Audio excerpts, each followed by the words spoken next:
सभी को मेरा प्यार भरा नमस्कार। मैं डॉक्टर विवेक द्विवेदी। आज टॉक विद विवेक इस शो में आज हमारे साथ डॉक्टर आदित्य कदम, जो कि एक फिजिशियन है, और वो जानकारी देंगे डेंगू के बारे में।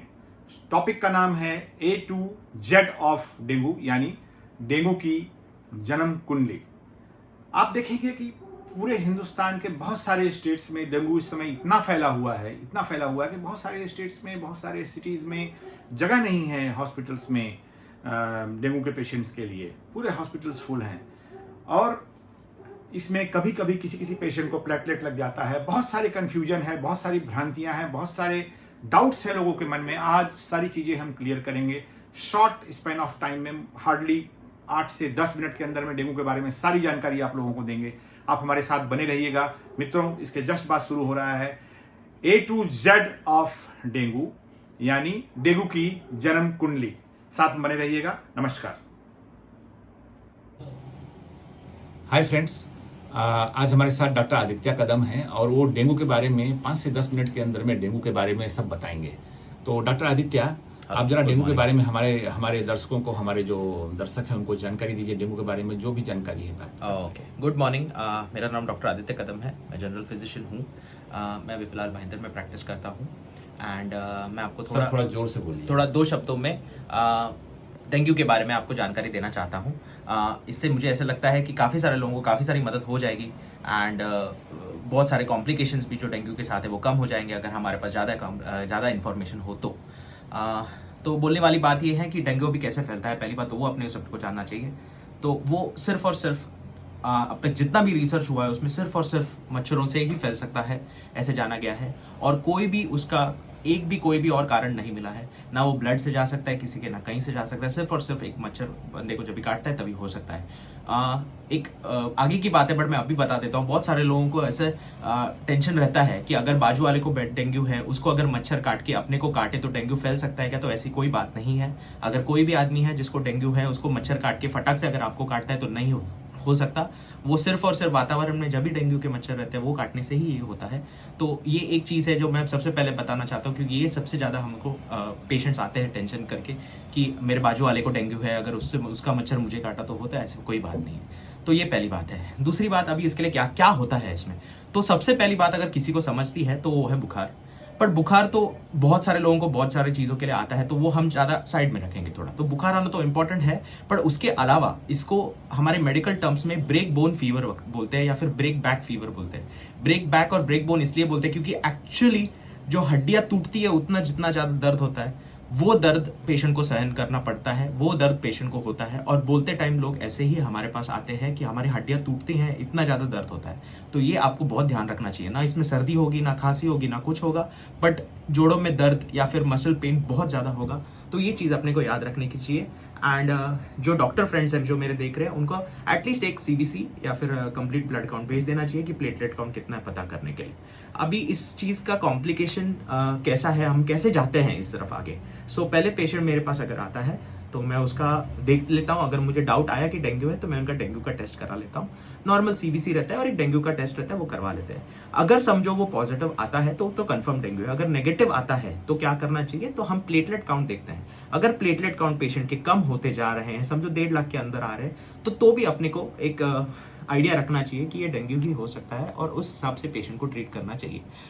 प्लेटलेट काउंट कम होना डेंगू में होना ही होना है, ये तो होता ही है। इसके लिए तो कोई कुछ नहीं कर सकता, ना इसके लिए कोई दवाई दे नहीं सकता।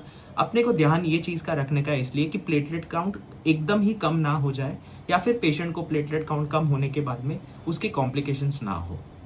तो इसलिए समझो अगर मेरे पास 1,50,000 या फिर 1.5 लाख के अंदर प्लेटलेट काउंट लेके आता है पेशेंट, बट उसका 50,000 के कम प्लेटलेट नहीं गिरता है, तो मैं उसको ज़्यादातर सपोर्टिव थेरेपी देता हूँ। मतलब थोड़े मेडिकेशंस बुखार के लिए, एक सिंपल एंटीबायोटिक। ये एंटीबायोटिक डेंगू में बहुत ज़्यादा काम नहीं करता है, बट ऑलरेडी डेंगू के वजह से अपना इम्यूनिटी कम हो गया रहता है, तो उसके अलावा डेंगू के अलावा और कोई इन्फेक्शन ना हो, इसलिए हम एक एंटीबायोटिक ऐड करते हैं, सिंपल वाला करते हैं, not a very big one, simple antibiotic add करते हैं। एंड वैसे पेशेंट को 5 डेज के लिए तो एटलीस्ट कंटिन्यू रखना चाहिए। उसके अलावा अपन पेशेंट को पेन किलर या फिर जो भी जोड़ों की दर्द के लिए वो दे सकते हैं, वो डिपेंडिंग अपॉन पेशेंट के कंप्लेंट्स और आपका जो एक्सपीरियंस है उस हिसाब से आप दे सकते हो, उसका कुछ मेजर इशू नहीं रहता। ब्लड टेस्ट में मैं एक चीज आपको एडवाइस करना चाहता हूँ, जो भी मेरे डॉक्टर फ्रेंड्स देख रहे हैं, कि एक LDH करके टेस्ट कर लीजिएगा पेशेंट का, हर पेशेंट का हो जाना चाहिए। LDH में अगर हाई रहता है तो पेशेंट को कॉम्प्लिकेशंस होने के चांसेस ज्यादा रहते हैं, तो एक चीज याद रखिएगा, पेशेंट्स के लिए ज्यादा कुछ नहीं है, बट अगर कोई सुन रहा है तो अपने डॉक्टर को जरूर LDH का टेस्ट करने बोल दीजिएगा। इसमें हम लोग समझो 50,000 के LDH बोले तो लैक्टेट डिहाइड्रोजनेज, उसका नॉर्मल वैल्यू अराउंड 400 तक रहता है, बट अगर 1000-1200 तक जाता है तो पेशेंट को आइडियली अपन एडमिट कर लेना चाहिए, क्योंकि उसके प्लेटलेट्स बहुत ज्यादा कम होने के चांसेस रहते हैं, जैसे कि 20,000 के अंदर। तो अपने को एडमिट करके उसको ऑब्जर्व करना बहुत अच्छी बात रहती है, रादर देन घर भेजना। एक बार पेशेंट को ये भी जानकारी होनी चाहिए कि आपको भी कौन से टाइम पे एडमिट होना अच्छी बात रहती है। तो LDH एक अपने पास आइडिया रहेगा तो अच्छी बात है, नहीं तो straight forward platelet count, lactic dehydrogenase, okay, liver का एंजाइम रहता है, लिवर से प्रोड्यूस होता है। ओके, अभी इसके बाद में समझो मेरे पास पेशेंट आया, मैंने उसको एडमिट किया, तो मैं भी उसको एक एंटीबायोटिक और सपोर्टिव ट्रीटमेंट, हाइड्रेशन, बहुत ज्यादा पानी पीना इसमें इंपॉर्टेंट रहता है, क्योंकि डिहाइड्रेट होता है। कोई भी वायरल इन्फेक्शंस में, समझो डेंगू हो, कोविड हो, कोई भी हो, सब चीज में हाइड्रेशन होना बहुत इंपॉर्टेंट रहती है। तो हम इधर पानी बहुत ज्यादा पीने बोलते हैं या फिर उनको IV देते हैं, तो वो अपने को याद रखना चाहिए। ओके, हाँ, सो ये सब चीजें अपने को थोड़ा याद रखना चाहिए। ORS ले सकते हैं थोड़ा सा, अगर ये नहीं होता है तो वैसे तो उल्टी वगैरह नहीं होती है तो आप ले सकते हैं, कंफर्टेबली ले सकते हैं, ऐसे कुछ प्रॉब्लम नहीं है। अभी बात है कि डेंगू कभी अपने को टेंशन लेने की बात है, ये पेशेंट्स और डॉक्टर दोनों के लिए। टेंशन लेने वाली बात तब भी रहती है जब भी 20,000 के अंदर प्लेटलेट काउंट आपका गिरता है, या फिर पेशेंट को पहले से ही कितना भी प्लेटलेट काउंट हो, कहीं से भी ब्लीडिंग शुरू होती है। ब्लीडिंग बोले तो पेशाब से जा सकता है, आंख से जा सकता है, कान से, नाक से, कहीं पे भी जा सकता है, कोई भी थोड़ा भी खून रहे तो भी उनको अपने को ध्यान रखना चाहिए। प्लेटलेट काउंट एक बार 20,000 के कम होता है तो कोई भी आदमी ने ऐसे सोचना नहीं चाहिए कि अपना कोई दवाई से प्लेटलेट काउंट बढ़ेगा। ये बात एकदम डिफिकल्ट टू अंडरस्टैंड, नहीं समझ सकता ये बात। ऐसे सोचना चाहिए अपने को कि as soon as platelet count कम होता है अपने को प्लेटलेट्स बाहर से देने पड़ते हैं। सिंपल प्रोसीजर रहते हैं, जैसे अपन ब्लड देते हैं जब भी अपना हीमोग्लोबिन कम होता है, फिर खून कम होता है शरीर में, वैसे ही बाहर से प्लेटलेट कम होता है तो प्लेटलेट मिलता है और हम लोग प्लेटलेट देते हैं। प्लेटलेट देने से ही हमारा फायदा रहता है, बाकी कोई चीज से फायदा होना, इसका कोई भी रिसर्च अब तक बराबर से नहीं हुआ है, ना किसी ने बताया है। तो बेटर ऑप्शन है कि बाहर से प्लेटलेट देना। एक बार प्लेटलेट देने पेशेंट को शुरू हो गया तो पेशेंट अपने आप रिकवरी होता है।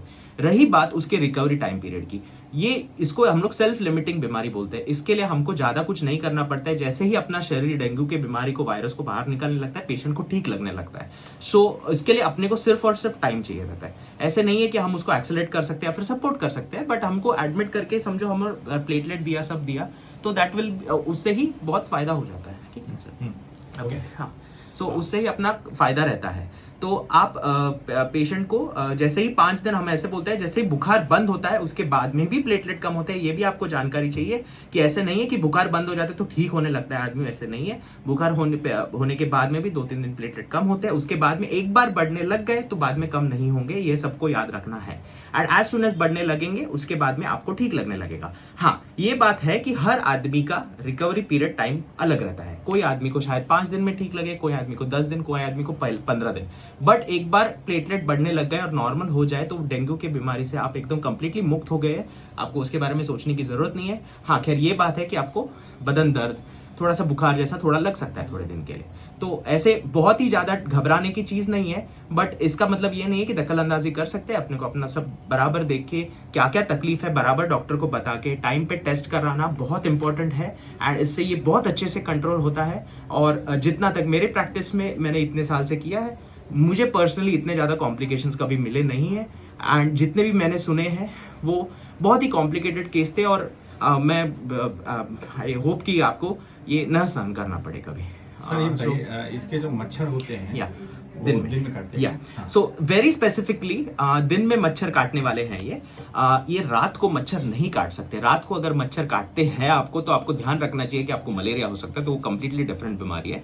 अगर आप ध्यान रखेंगे कि आपके घर पे कौन से मच्छर है, आप बारीकी से अगर उनको देख सकते हैं तो वो काले रंग के मच्छर होते हैं और उसके ऊपर व्हाइट कलर के स्ट्राइप्स रहते हैं। ये डेंगू के और डेंगू के ही मच्छर रहते हैं। तो अगर आपके घर पे आपको ऐसे मच्छर दिखे, अगर आपने मारे और अगर आपने मच्छर देखा आपके हाथ में कि ऐसे काला रंग का है और उसको व्हाइट स्ट्राइप्स है, तो टेस्ट तो जरूर मत करा लीजिएगा, क्योंकि डेंगू होने का चांसेस कम है। हर मच्छर में तो डेंगू नहीं होता, बट जरूर वो मच्छरों को घर से निकालना बहुत इंपॉर्टेंट है। तो वैसे आपको स्टेप्स लेने पड़ेंगे। सर ये बताइए, जैसे जो मच्छर रहते हैं, एक आदमी को काट लिया, हमारे घर में एक आदमी को डेंगू हो गया, हाँ। तो क्या हमारे घर में उस आदमी को काटने के बाद दूसरे को काटेगा तो- नहीं हो सकता। अच्छा, ऐसा नहीं हो सकता। ऐसे नहीं हो सकता। It is not so because malaria के जैसा नहीं है। मच्छर के अंदर भी वो वायरस जो है हाँ, उसको टाइम लगता है, उसके वो जब भी खाता है अंदर प्रोसेस करता है और उसको वापस बाहर फेंकने में। सो हो सकता है बट फटाक से नहीं। इट टेक्स 10 से 14 दिन के बाद में ही वो अगर मच्छर जो डेंगू वाला मच्छर है वो एक को काटा या फिर किसी से डेंगू लिया तो 10 से 14 दिन के बाद में ही वो दूसरा डेंगू। तो ऐसी बात है कि फैला सकता है बट फटाक से नहीं। तो मतलब समझो एक आदमी को डेंगू हो जाए वो कंप्लीटली ठीक हो जाएगा, फिर दूसरे आदमी को शायद हो सकता है। ऐसे हो सकता है। रिस्क कितना रहता है इसमें? खतरा पेशेंट को खतरा, जैसे मैंने बोला कि अगर हम लोग बराबर से टाइम पे पकड़ते हैं और सब करते हैं तो खतरा ऑलमोस्ट एकदम कम रहता है। बट समझो कुछ गड़बड़ हो गया, अगर पेशेंट हमारे पास लेट आया है, हर बीमारी का यही रहता है कि जितना आप लेट आओगे उतना तकलीफ रहेगा, या फिर हम लोग बदन पे निकालते, वैसे नहीं करना चाहिए। तो खतरा बहुत कम है। मैंने जैसे बोला कि बहुत ही नहीं के बराबर इस सीजन में तो एटलीस्ट मेरे पास नहीं के बराबर कॉम्प्लिकेटेड पेशेंट्स। सर ये वायरस का बीमारी है? बीमारी कंप्लीटली तो वायरल। कोई एंटीवायरल काम करती है? नहीं, कोई एंटीवायरल नहीं काम करती। अब तक कोई भी डेंगू के लिए एंटीवायरल आई नहीं है और मुझे नहीं लगता है कि आगे आएगी, बिकॉज सेल्फ लिमिटिंग डिजीज है, ज्यादा कुछ उसके लिए देने की जरूरत नहीं रहती है, हो जाता है क्लियर। बहुत बढ़िया। आज हमारे साथ डॉक्टर आदित्य कदम ये हमारे साथ थे और सर आपको हम बहुत बहुत थैंक यू बोलते हैं। Thank you so much. और थैंक यू वेरी मच। हमारे उम्मीद है कि हमारे जो दर्शक हैं वो इससे फायदा उठाएंगे। Thank you very much sir. Thank you, bye.